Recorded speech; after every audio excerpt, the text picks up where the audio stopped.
Penguin Audio presents Write It When I'm Gone, Remarkable Off-the-Record Conversations with Gerald Ford by Thomas M. DeFrank. Read by Scott Brick. Prologue.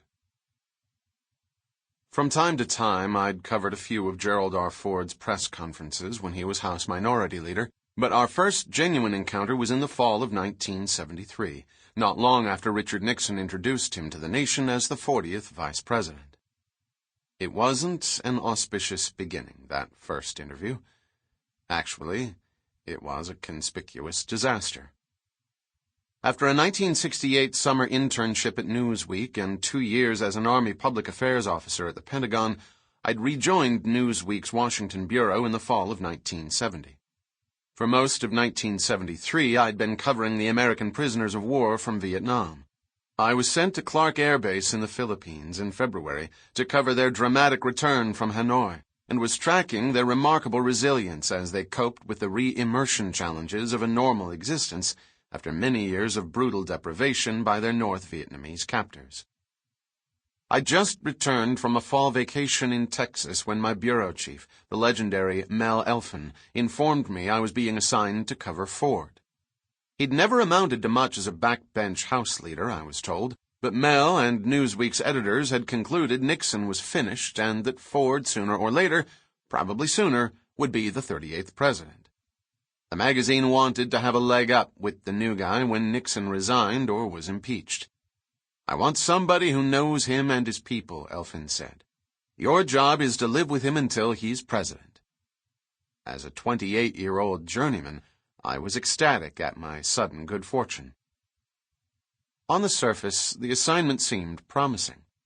Most political correspondents thought Ford a bit of a dullard, but he also had a reputation for being generous with reporters.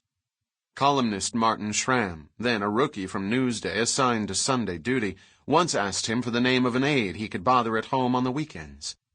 Ford gave him his own home phone number in Alexandria and encouraged him to call any time. Unlike some of his predecessors, not to mention successors, he liked reporters and was always a grown-up about their often irksome questioning. This day, however, I promptly landed myself squarely on Ford's enemies list. It was media day for the vice president-designate. He'd been scheduled for wall-to-wall interviews. Reporters were being shuffled rapid-fire through his congressional office like visiting constituents. I'd drawn an afternoon slot. Several down, several more to go. Ford was wearing a frumpy brown business suit, the sort that reminded me of those Grand Rapids jokes about old Dutch guys wearing wooden shoes. Although he greeted me cordially enough, it was obvious he had more pressing items on his mind. He didn't like my questions, which were about Nixon and Watergate.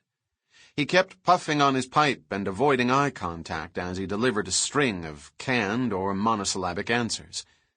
Plainly, he wasn't enjoying himself or my company. After each question, he'd glance at his wristwatch. The vibes were horrible. Mercifully for both of us, after 15 minutes of non-answers, I was given the bum's rush out the door.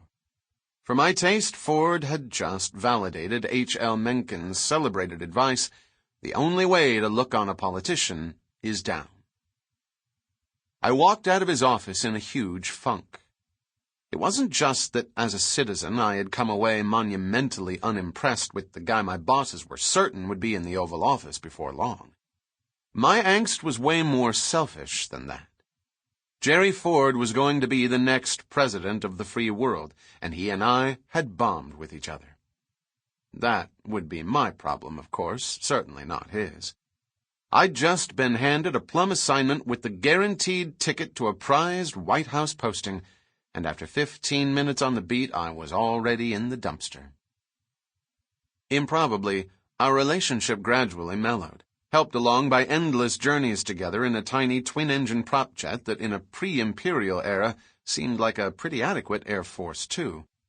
There were only 7 press regulars on the plane, and before long Ford was routinely topping off those impossibly long days on the road with martinis and chit-chat in the press cabin. Eventually, some personal bonding developed. For Sample complete. Ready to continue?